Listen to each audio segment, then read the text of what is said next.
पूज्य भगवान महावीर तथागत भगवान बुद्ध विज्ञ होते हुए भी लोक भाषाओं में गीता के ही संदेशवाहक हैं।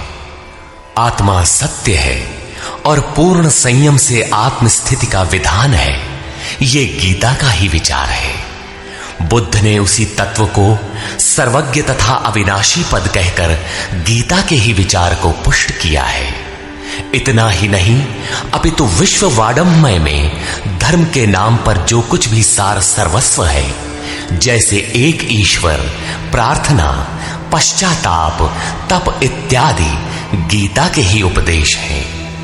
वही उपदेश स्वामी श्री अड़गड़ानंद जी के मुखाब से निःसृत यथार्थ गीता कैसेट रूप में मानव मात्र की मुक्ति का दिव्य संदेश बनकर उपस्थित है।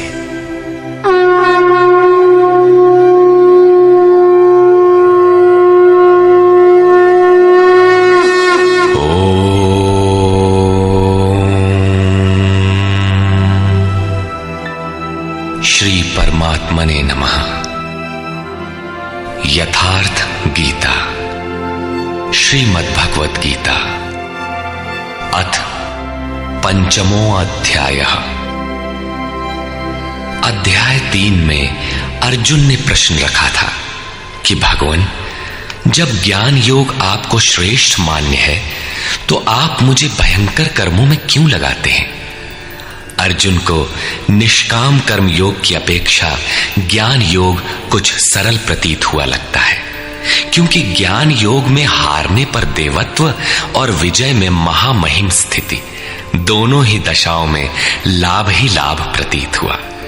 किंतु अब तक अर्जुन ने भली प्रकार समझ लिया था कि दोनों ही मार्गों में कर्म तो करना ही पड़ेगा। योगेश्वर उसे संशय रहित होकर तत्वदर्शी महापुरुष की शरण लेने के लिए भी प्रेरित करते हैं, क्योंकि समझने के लिए वही एक स्थान है। अतः दोनों मार्गों में से एक चुनने से पूर्व उसने निवेदन किया। अर्जुन उवाच।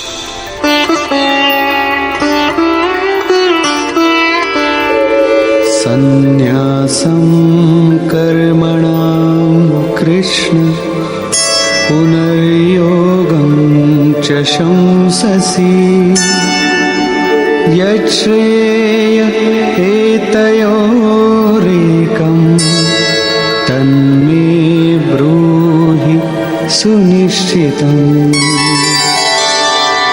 हे श्री कृष्ण, आप कभी संन्यास माध्यम से किए जाने वाले कर्म की और कभी निष्काम दृष्टि से किए जाने वाले कर्म की प्रशंसा करते हैं। इन दोनों में से एक जो भली प्रकार आपका निश्चय किया हुआ हो, जो परम कल्याणकारी हो, उसे मेरे लिए कहिए। कहीं जाने के लिए आपको 2 मार्ग बताए जाएं, तो आप सुविधाजनक मार्ग अवश्य पूछेंगे। यदि नहीं पूछते तो आप जाने वाले नहीं हैं। इस पर योगेश्वर श्री कृष्ण ने कहा। श्री भगवान उवाच। संन्यासः कर्मयोगश्च निःश्रेयसकरावुभौ तयोस्तु कर्म संन्यासात् कर्मयोगो विशिष्यते। अर्जुन, संन्यास माध्यम से किया जाने वाला कर्म अर्थात ज्ञान मार्ग से किया जाने वाला कर्म और कर्म योग, निष्काम भावना से किए जाने वाले कर्म, ये दोनों ही परम श्रेय को दिलाने वाले हैं। परंतु इन दोनों मार्गों से संन्यास अथवा ज्ञान दृष्टि से किए जाने वाले कर्म की अपेक्षा निष्काम कर्म योग श्रेष्ठ है। प्रश्न स्वाभाविक है कि श्रेष्ठ क्यों है? ज्ञेय स नित्य सन्न्यासी यो न द्वेष्टि न कांक्षति निर्द्वन्द्वो हि महाबाहो सुखं बन्धात् प्रमुच्यते। महाबाहु अर्जुन, जो न किसी से द्वेष करता है न किसी की आकांक्षा करता है, वो सदैव सन्यासी ही समझने योग्य है, चाहे वो ज्ञान मार्ग से या निष्काम कर्म मार्ग से ही क्यों ना हो। राग द्वेषादि द्वंद्वों से रहित वो पुरुष सुखपूर्वक भव बंधन से मुक्त हो जाता है।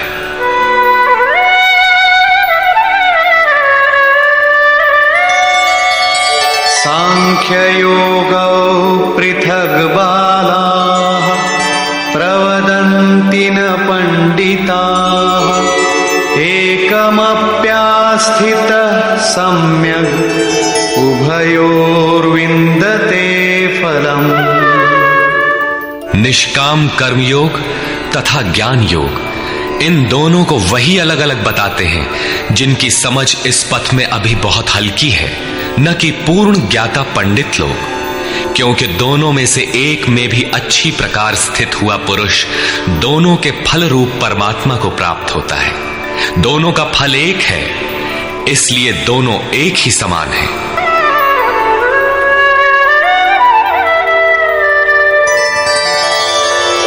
यत्सांख्यैः प्राप्यते स्थानं तद्योगैरपि गम्यते एकं सांख्यं च योगं च यः पश्यति स पश्यति। जहां सांख्य दृष्टि से कर्म करने वाला पहुंचता है, वहीं निष्काम माध्यम से कर्म करने वाला भी पहुंचता है। इसलिए जो दोनों को फल की दृष्टि से एक देखता है, वही यथार्थ जानने वाला है। जब दोनों एक ही स्थान पर पहुंचते हैं, तो निष्काम कर्मयोग विशेष क्यों? श्री कृष्ण बताते हैं,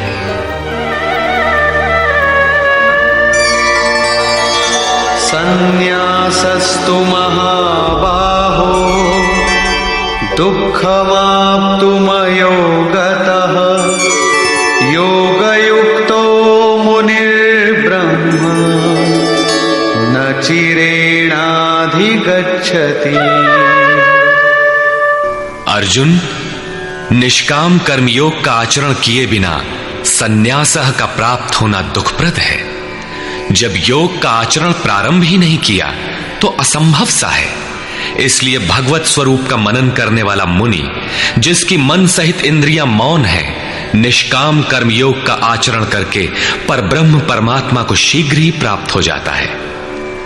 स्पष्ट है कि ज्ञान योग में निष्काम कर्मयोग का ही आचरण करना पड़ेगा, क्योंकि क्रिया दोनों में एक ही है। वही यज्ञ की क्रिया है जिसका शुद्ध अर्थ है आराधना। दोनों मार्गों में अंतर केवल कर्ता के दृष्टिकोण का है। एक अपनी शक्ति को समझकर हानि लाभ देखते हुए इसी कर्म में प्रवृत्त होता है, और दूसरा निष्काम कर्मयोगी इष्ट पर निर्भर होकर इसी क्रिया में प्रवृत्त होता है। उदाहरणार्थ, एक प्राइवेट पढ़ता है, दूसरा नॉमिनेट। दोनों का पाठ्यक्रम एक ही है, परीक्षा एक है, परीक्षक निरीक्षक दोनों में एक ही है। ठीक इसी प्रकार दोनों के सद्गुरु तत्वदर्शी हैं और एक ही है, केवल दोनों के पढ़ने का दृष्टिकोण भिन्न है। पीछे जैसे श्री कृष्ण ने कहा कि काम और क्रोध दुर्जय शत्रु हैं, अर्जुन इन्हें तू मार। अर्जुन को लगा कि ये तो बड़ा कठिन है, किंतु श्री कृष्ण ने कहा, नहीं, शरीर से परे इंद्रियां हैं, इंद्रियों से परे मन है, मन से परे बुद्धि है, बुद्धि से परे तुम्हारा स्वरूप है। तुम वहां से प्रेरित हो।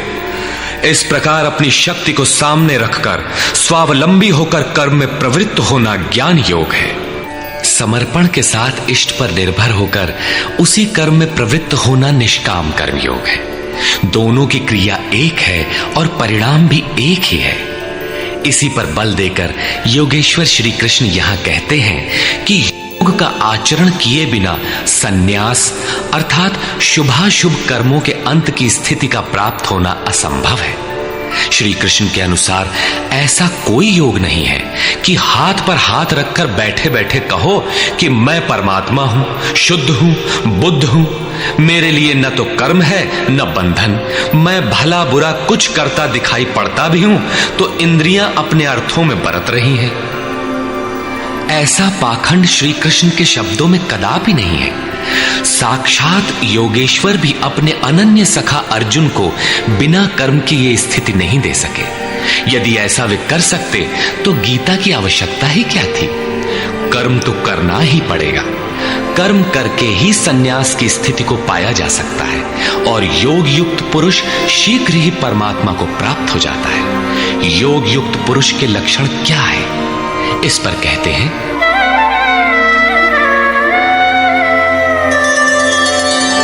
योगयुक्तो विशुद्धात्मा विजितात्मा जितेन्द्रियः सर्वभूतात्मा भूतात्मा कुर्वन्नपि न लिप्यते। विशेष रूप से जीता हुआ है शरीर जिसका, जीती हुई है इंद्रियां जिसकी, और विशेष रूप से शुद्ध है अंतःकरण जिसका, ऐसा पुरुष संपूर्ण भूत प्राणियों की आत्मा के मूल उद्गम परमात्मा से एक ही भाव हुआ योग से युक्त है। वो कर्म करता हुआ भी उससे लिप्त नहीं होता। तो करता क्यों है? पीछे वालों में परम कल्याणकारी बीज का संग्रह करने के लिए लिप्त क्यों नहीं होता? क्योंकि संपूर्ण प्राणियों का जो मूल उद्गम है, जिसका नाम परम तत्व परमात्मा है, उस तत्व में वो स्थित हो गया। आगे कोई वस्तु नहीं जिसकी शोध करे। पीछे वाली वस्तुएं छोटी पड़ गई तो भला आसक्ति किसमें करे? इसलिए वो कर्मों से आवृत्त नहीं होता। ये योग युक्त की पराकाष्ठा का चित्रण है। पुनः योग युक्त पुरुष की रहनी स्पष्ट करते हैं कि वो करते हुए भी उससे लिप्त क्यों नहीं होता।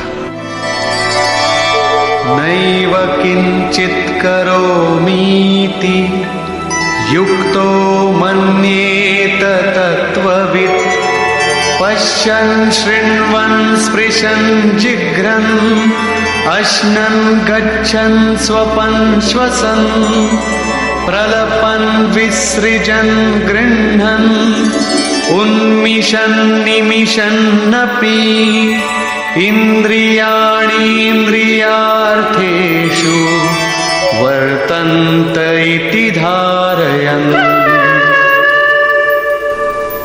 परम तत्व परमात्मा को साक्षात्कार सहित जानने वाले योग युक्त पुरुष की ये मन स्थिति अर्थात अनुभूति है कि मैं किंचित मात्र भी कुछ नहीं करता हूं। ये उसकी कल्पना नहीं, बल्कि ये स्थिति उसने कर्म करके पाई है।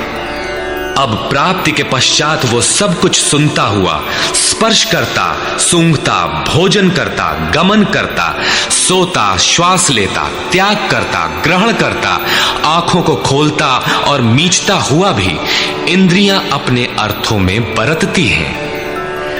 ऐसी धारणा वाला होता है परमात्मा से बढ़कर कुछ है ही नहीं, और जब उसमें वो स्थित ही है तो उससे बढ़कर किस सुख की कामना से वो किसी का स्पर्श इत्यादि करेगा। यदि कोई श्रेष्ठ वस्तु आगे होती तो आसक्ति अवश्य रहती, किंतु प्राप्ति के बाद अब और आगे जाएगा कहां और पीछे त्यागेगा क्या? इसलिए योग युक्त पुरुष लिप्त नहीं होता। इसी को एक उदाहरण के माध्यम से प्रस्तुत करते हैं। ब्रह्मण्याधाय कर्माणि संगं त्यक्त्वा करोति यः लिप्यते न स पापेन पद्मपत्रमिवाम्भसा।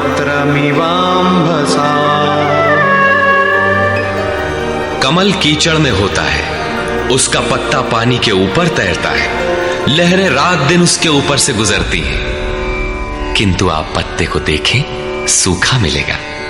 जल की एक बूंद भी उस पर टिक नहीं पाती। कीचड़ और जल में रहते हुए भी वो उससे लिप्त नहीं होता। ठीक इसी प्रकार जो पुरुष सब कर्मों को परमात्मा में विलय करके साक्षात्कार के साथ ही कर्मों का विलय होता है, इससे पूर्व नहीं। आसक्ति को त्याग करके अब आगे कोई वस्तु नहीं, अतः आसक्ति नहीं रहती, इसलिए आसक्ति को त्याग कर कर्म करता है। वो भी इसी प्रकार लिप्त नहीं होता।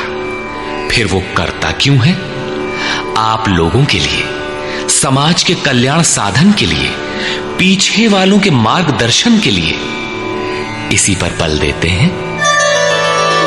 कायेन मनसा बुद्ध्या केवलैरिन्द्रियैरपि योगिनः कर्म कुर्वन्ति संगं त्यक्त्वात्मशुद्धये।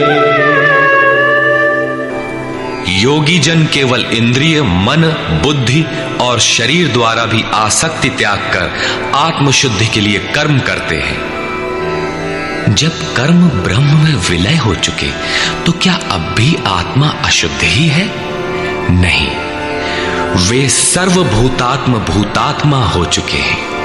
संपूर्ण प्राणियों में वे अपनी ही आत्मा का प्रसार पाते हैं। उन समस्त आत्माओं की शुद्धि के लिए, आप सबका मार्गदर्शन करने के लिए वे कर्म में बरतते हैं। शरीर, मन, बुद्धि तथा केवल इंद्रियों से वो कर्म करता है। स्वरूप से वो कुछ भी नहीं करता, स्थिर है। बाहर से वो सक्रिय दिखाई देता है, किंतु भीतर उसमें असीम शांति है। रस्सी जल चुकी, मात्र ऐंठन आकार शेष है, जिससे बंध नहीं सकता। युक्तः कर्म फलं त्यक्त्वा शान्तिमाप्नोति नैष्ठिकीम् अयुक्तः कामकारेण फले सक्तो निबध्यते।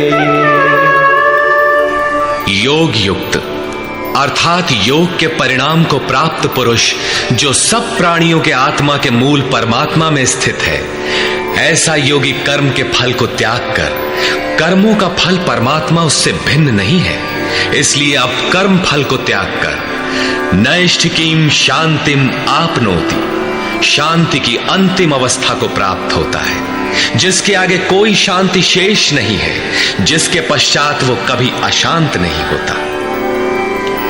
किंतु अयुक्त पुरुष जो योग के परिणाम से युक्त नहीं है, अभी रास्ते में है, ऐसा पुरुष फल में आसक्त हुआ।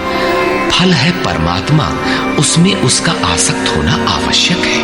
इसलिए फल में आसक्त होने पर भी काम कारेण निबध्यते, कामना करके बंध जाता है, अर्थात पूर्ति पर्यंत कामनाएं जागृत होती है। अतः साधक को पूर्ति पर्यंत सावधान रहना चाहिए।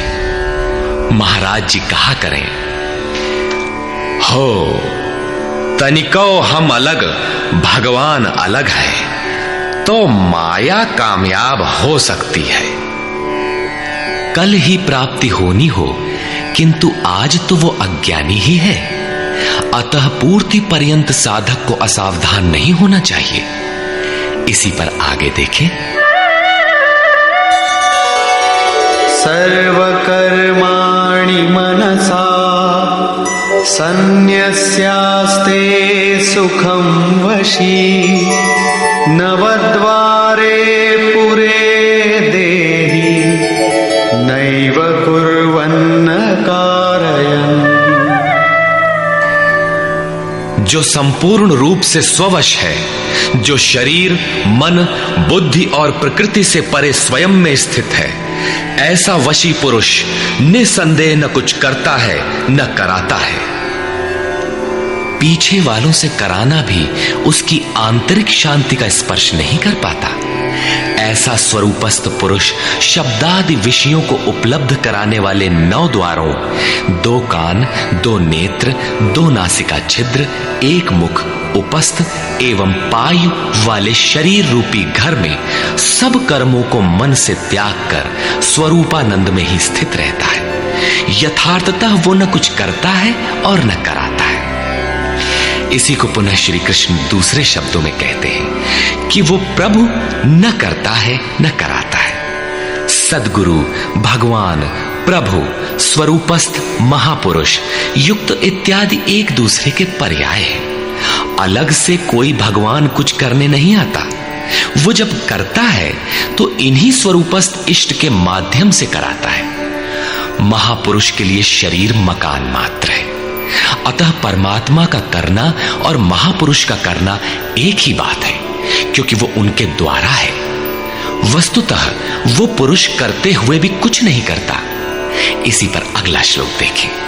न कर्तृत्वं न कर्माणि लोकस्य सृजति प्रभुः न कर्मफल संयोगं स्वभावस्तु प्रवर्तते। वो प्रभु न तो भूत प्राणियों के कर्तापन को, न कर्मों को और न कर्म फलों का संयोग ही बैठाता है, बल्कि स्वभाव में स्थित प्रकृति के दबाव के अनुसार ही सभी बरतते हैं। जैसी जिसकी प्रकृति सात्विक, राजसी अथवा तामसी है, उसी स्तर से वो बरतता है। प्रकृति तो लंबी चौड़ी है, लेकिन आपके ऊपर उतना ही प्रभाव डाल पाती है जितना आपका स्वभाव विकृत अथवा विकसित है। प्रायः लोग कहते हैं कि करने कराने वाले तो भगवान हैं, हम तो यंत्र हैं, हमसे वे भला करावें अथवा बुरा।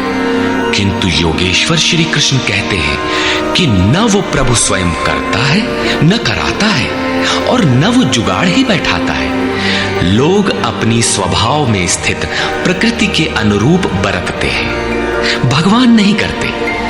तब लोग कहते क्यों हैं कि भगवान करते हैं? इस पर योगेश्वर बताते हैं, नादत्ते कस्यचित् पापं न चैव सुकृतं विभुः अज्ञानेनावृतं ज्ञानं तेन मुह्यन्ति जन्तवः। जिसे अभी प्रभु कहा उसी को यहां विभु कहा गया है, क्योंकि वो संपूर्ण वैभव से संयुक्त है। प्रभुता एवं वैभव से संयुक्त वो परमात्मा न किसी के पाप कर्म को और न किसी के पुण्य कर्मों को ही ग्रहण करता है। फिर लोग कहते क्यों हैं? इसलिए कि अज्ञान के द्वारा ज्ञान ढका हुआ है। उन्हें अभी साक्षात्कार सहित ज्ञान तो हुआ नहीं, वे अभी जंतु हैं। मोहवश वे कुछ भी कह सकते हैं। ज्ञान से क्या होता है, इसे स्पष्ट करते हैं।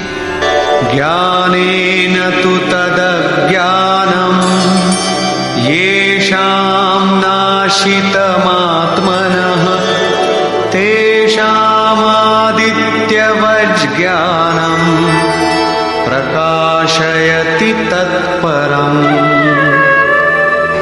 जिनके अंतःकरण का वो अज्ञान, जिसने ज्ञान को ढक रखा था, आत्म साक्षात्कार द्वारा नष्ट हो गया है। और इस प्रकार जिसने ज्ञान प्राप्त कर लिया है, उनका वो ज्ञान सूर्य के सदृश उस परम तत्व परमात्मा को प्रकाशित करता है। तो क्या परमात्मा किसी अंधकार का नाम है? नहीं, वो तो स्वयं प्रकाश रूप दिन राति, स्वयं प्रकाश रूप है तो, किंतु हमारे उपभोग के लिए तो नहीं है, दिखाई तो नहीं देता। जब ज्ञान द्वारा अज्ञान का आवरण हट जाता है, तो उनका वो ज्ञान सूर्य के सदृश परमात्मा को अपने में प्रवाहित कर लेता है। फिर उस पुरुष के लिए कहीं अंधकार नहीं रह जाता। उस ज्ञान का स्वरूप क्या है? तद्बुद्धयस्तदात्मानः तन्निष्ठास्तत्परायणाः गच्छन्त्य पुनरावृत्तिं ज्ञाननिर्धूतकल्मषाः। जब उस परम तत्व परमात्मा के अनुरूप बुद्धि हो, तत्व के अनुरूप प्रवाहित मन हो, परम तत्व परमात्मा में एक ही भाव से उसकी रहनी हो और उसी के परायण हो, इसी का नाम ज्ञान है। ज्ञान कोई बकवास या बहस नहीं है। इस ज्ञान द्वारा पाप रहित हुआ पुरुष पुनरागमन रहित परम गति को प्राप्त होता है। परम गति को प्राप्त पूर्ण जानकारी से युक्त पुरुष ही पंडित कहलाते हैं। आगे देखें। विद्या विनय संपन्ने ब्राह्मणे गविहस्तिनि शुनि चैव श्वपाके च पंडिता समदर्शिनः।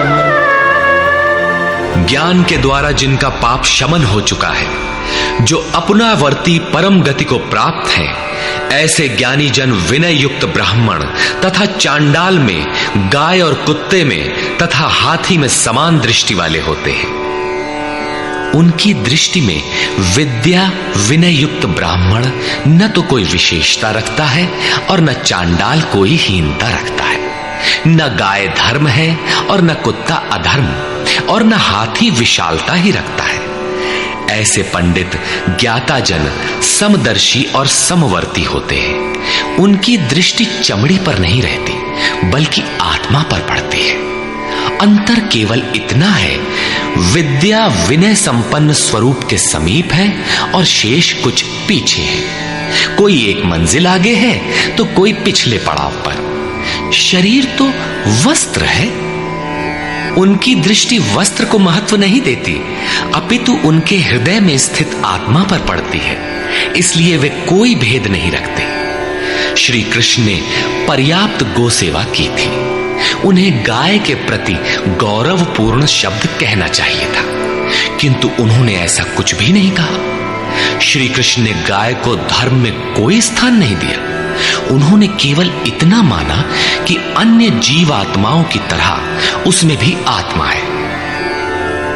गाय का आर्थिक महत्व जो भी हो, उसका धार्मिक वैशिष्ट्य परिवर्ती लोगों की देन है। श्री कृष्ण ने पीछे बताया कि अविवेकियों की बुद्धि अनंत शाखाओं वाली होती है, इसलिए वे अनंत क्रियाओं का विस्तार कर लेते हैं। जबकि निष्काम कर्म योग में अर्जुन निर्धारित क्रिया एक ही है, यज्ञ की प्रक्रिया आराधना। अपुनरावृत्ति वाला ऐसा महापुरुष उस विद्या विनय संपन्न ब्राह्मण, चांडाल, कुत्ते, हाथी और गाय सब पर समान दृष्टि वाला होता है, क्योंकि उसकी दृष्टि हृदय स्थित आत्म स्वरूप पर पड़ती है। ऐसे महापुरुष को परम गति में क्या मिला है और कैसे, इस पर प्रकाश डालते हुए योगेश्वर श्री कृष्ण बताते हैं। इहैव तैर्जितः सर्गो येषां साम्ये स्थितं मनः निर्दोषं हि समं ब्रह्म तस्मात् ब्रह्मणि ते स्थिताः। उन पुरुषों द्वारा जीवित अवस्था में ही संपूर्ण संसार जीत लिया गया, जिनका मन समत्व में स्थित है। मन के समत्व का संसार जीतने से क्या संबंध? संसार मिट ही गया तो वो पुरुष रहा कहां? श्री कृष्ण कहते हैं, निर्दोषम हि समम ब्रह्म। वो ब्रह्म निर्दोष और सम है। इधर उनका मन भी निर्दोष और सम स्थिति वाला हो गया। तस्मात् ब्रह्मणि ते स्थिताः, इसलिए वो ब्रह्म में स्थित हो जाता है। इसी का नाम अपुनरावर्ती परम गति है। ये कब मिलता है? जब संसार रूपी शत्रु जीतने में आ जाए। संसार कब जीतने में आता है? जब मन का निरोध हो जाए, समत्व में प्रवेश पा जाए, क्योंकि मन का प्रसार ही जगत है। जब वो ब्रह्म में स्थित हो जाता है, तब ब्रह्मविद का लक्षण क्या है, उसकी रहनी स्पष्ट करते हैं। न प्रहिष्येत् प्रियं प्राप्य नो द्विजेत् प्राप्य चाप्रियं स्थिरबुद्धिरसम्मूढो ब्रह्मविद् ब्रह्मणि स्थितः। उसका कोई प्रिय अप्रिय होता नहीं, इसलिए जिसे लोग प्रिय समझते हैं उसे पाकर वो हर्षित नहीं होता, और जिसे लोग अप्रिय समझते हैं, जैसा धर्मावलंबी चिन्ह लगाते हैं, उसे पाकर वो उद्वेगवान नहीं होता है। ऐसा स्थिर बुद्धि, असम्मूढ़, संशय रहित ब्रह्मविद, ब्रह्म से संयुक्त ब्रह्मवेत्ता, ब्रह्मणि स्थितः, परात्पर ब्रह्म में सदैव स्थित है। बाह्यस्पर्शेष्वसक्तात्मा विन्दत्यात्मनि यत् सुखम् स ब्रह्मयोगयुक्तात्मा सुखमक्षयमश्नुते। बाहर संसार के विषय भोगों में अनासक्त पुरुष अंतरात्मा में स्थित जो सुख है उस सुख को प्राप्त होता है। वो पुरुष ब्रह्म योग युक्त आत्मा, पर ब्रह्म परमात्मा के साथ मिलन से युक्त आत्मा वाला है। इसलिए वो अक्षय आनंद का अनुभव करता है, जिस आनंद का कभी क्षय नहीं होता। इस आनंद का उपभोग कौन कर सकता है? जो बाहर के विषय भोगों से अनासक्त है। तो क्या भोग बाधक हैं? भगवान श्री कृष्ण कहते हैं, ये हि संस्पर्शजा भोगा दुःखयोनय एव ते आद्यन्तवन्तः कौन्तेय न तेषु रमते बुधः। केवल त्वचा ही नहीं, सभी इंद्रियां स्पर्श करती हैं। देखना आंख का स्पर्श है, सुनना कान का स्पर्श है। इसी प्रकार इंद्रियों और विषयों के संयोग से उत्पन्न होने वाले सभी भोग यद्यपि भोगने में प्रिय प्रतीत होते हैं, किंतु निसंदेह वे सब दुख योनयः, दुखद योनियों के ही कारण हैं। ये भोग ही योनियों के कारण हैं। इतना ही नहीं, वे भोग पैदा होने और मिटने वाले हैं, नाशवान हैं। इसलिए कौन्तेय, विवेकी पुरुष उनमें नहीं फंसते। इंद्रियों के इन स्पर्शों में रहता क्या है? काम और क्रोध, राग और द्वेष। इस पर श्री कृष्ण कहते हैं, शक्नोति हैव यः सोढुम् प्राक्शरीरविमोक्षणात् कामक्रोधोद्भवं वेगम् स युक्तः स सुखी नरः। इसलिए जो मनुष्य शरीर के नाश होने से पहले ही काम और क्रोध से उत्पन्न हुए वेग को सहन करने में, मिटा देने में सक्षम है, वही नर रमन करने वाला है। वही इस लोक में योग से युक्त है और वही सुखी है। जिसके पीछे दुख नहीं है, उस सुख में अर्थात परमात्मा में स्थिति वाला है। जीते जी ही इसकी प्राप्ति का विधान है, मरने पर नहीं। संत कबीर ने इसी को स्पष्ट किया, अवधू जीवत में कर आशा। तो क्या मरने के बाद मुक्ति नहीं होती? वे कहते हैं, मुए मुक्ति गुरु कहे स्वार्थी, झूठा दे विश्वासा। यही योगेश्वर श्री कृष्ण का कथन है कि शरीर रहते मरने से पहले ही जो काम क्रोध के वेग को मिटा देने में सक्षम हो गया, वही पुरुष इस लोक में योगी है, वही सुखी है। काम क्रोध बाह्य स्पर्श ही शत्रु है, इन्हें आप जीते। इसी पुरुष के लक्षण पुनः बता रहे हैं, योऽन्तः सुखोऽन्तरारामः तथान्तर्ज्योतिरेव यः स योगी ब्रह्मनिर्वाणम् ब्रह्मभूतोऽधिगच्छति। जो व्यक्ति अंतरात्मा में ही सुख वाला, अंतरारामः, अंतरात्मा में ही आराम वाला, तथा जो अंतरात्मा में ही प्रकाश वाला, साक्षात्कार वाला है, वही योगी ब्रह्मभूत, ब्रह्म के साथ एक होकर ब्रह्म निर्वाणम, वाणी से परे ब्रह्म, शाश्वत ब्रह्म को प्राप्त होता है। अर्थात पहले विकारों, काम क्रोध का अंत, फिर दर्शन, फिर प्रवेश। आगे देखें, लभन्ते ब्रह्म निर्वाणम् ऋषयः क्षीणकल्मषाः छिन्नद्वैधायतात्मानः सर्वभूतहिते रताः। परमात्मा का साक्षात्कार करके जिनका पाप नष्ट हो गया है, जिनकी दुविधाएं नष्ट हो गई हैं, संपूर्ण प्राणियों के हित में जो लोग लगे हुए हैं, प्राप्ति वाले ही ऐसा कर सकते हैं। जो स्वयं गड्ढे में पड़ा है वो दूसरों को क्या बाहर निकालेगा। इसलिए करुणा महापुरुष का स्वाभाविक गुण हो जाता है। तथा यतात्मानः जितेंद्रिय ब्रह्मवेत्ता पुरुष शांत पर ब्रह्म को प्राप्त होते हैं। उसी महापुरुष की स्थिति पर पुनः प्रकाश डालते हैं।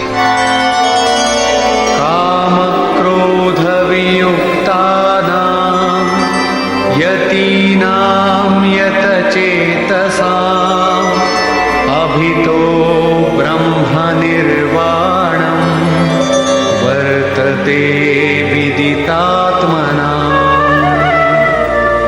काम और क्रोध से रहित जीते हुए चित्त वाले परमात्मा का साक्षात्कार किए हुए ज्ञानी पुरुषों के लिए सब ओर से शांत पर ब्रह्म ही प्राप्त है। बार बार योगेश्वर श्री कृष्ण उस पुरुष की रहनी पर बल दे रहे हैं जिससे प्रेरणा मिले। प्रश्न लगभग पूर्ण हुआ। अब वे पुनः बल देते हैं कि इस स्थिति को प्राप्त करने का आवश्यक अंग श्वास प्रश्वास का चिंतन है। यज्ञ की प्रक्रिया में प्राण का अपान में हवन, अपान का प्राण में हवन, प्राण अपान दोनों की गति का निरोध उन्होंने बताया था। उसी को समझा रहे हैं।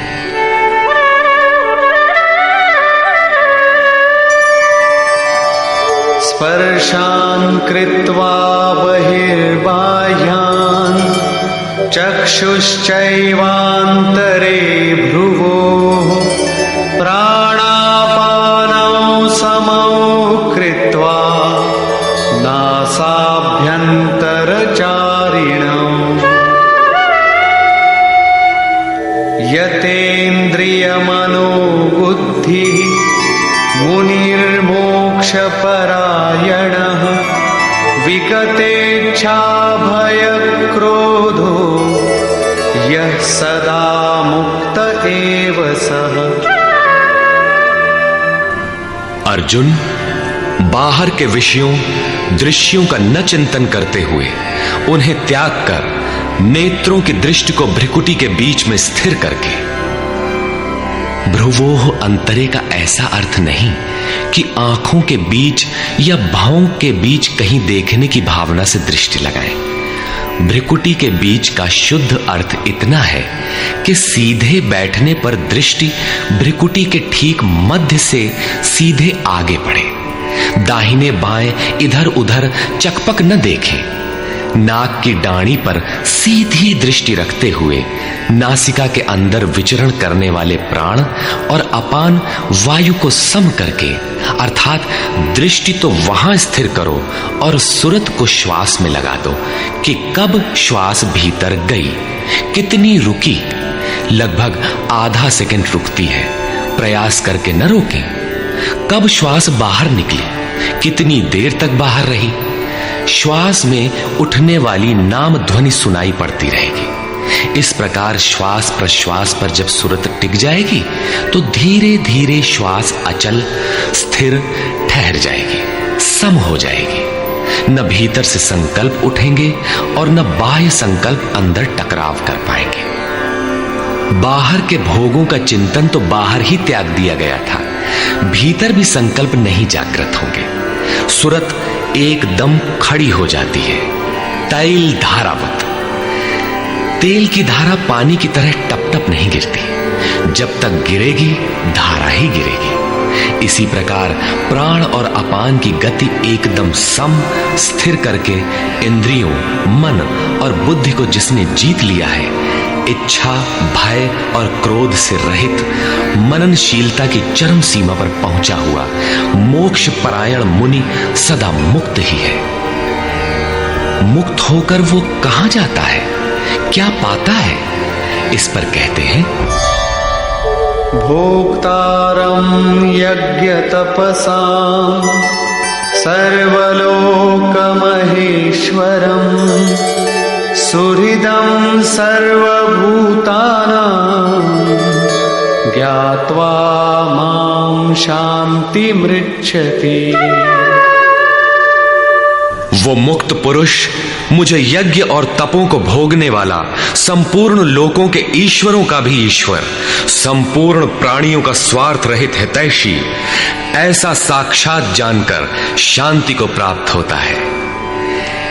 योगेश्वर श्री कृष्ण कहते हैं कि उस पुरुष के श्वास प्रश्वास के यज्ञ और तप का भोक्ता मैं हूं। यज्ञ और तप अंत में जिसमें विलय होते हैं वो मैं हूं, वो मुझे प्राप्त होता है। यज्ञ के अंत में जिसका नाम शांति है वो मेरा ही स्वरूप है। वो मुक्त पुरुष मुझे जानता है और जानते ही मुझे प्राप्त हो जाता है। इसी का नाम शांति है। जैसे मैं ईश्वरों का भी ईश्वर हूं, वैसे ही वो भी है।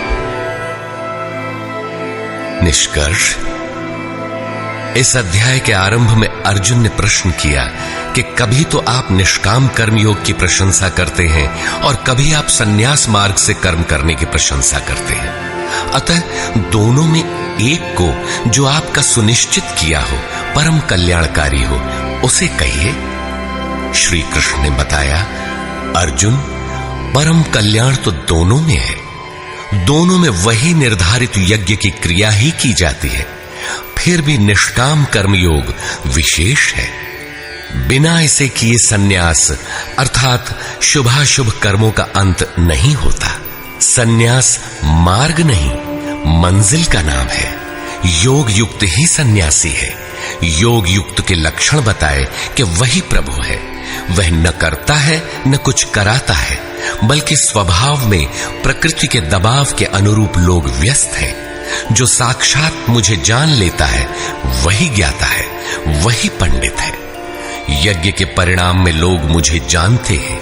श्वास प्रश्वास का जप और यज्ञ तप जिसमें विलय होते हैं, मैं ही हूं। यज्ञ के परिणाम स्वरूप मेरे को जानकर वे जिस शांति को प्राप्त होते हैं, वह भी मैं ही हूं। अर्थात श्री कृष्ण जैसा महापुरुष जैसा स्वरूप उस प्राप्ति वाले को भी मिलता है। वह भी ईश्वरों का ईश्वर, आत्मा का भी आत्म स्वरूपमय हो जाता है। उस परमात्मा के साथ एक ही भाव पा लेता है। अर्थात एक होने में जन्म चाहे जितने लगे। इस अध्याय में स्पष्ट किया कि यज्ञ तपों का भोक्ता महापुरुषों के भी अंदर रहने वाली शक्ति महेश्वर है।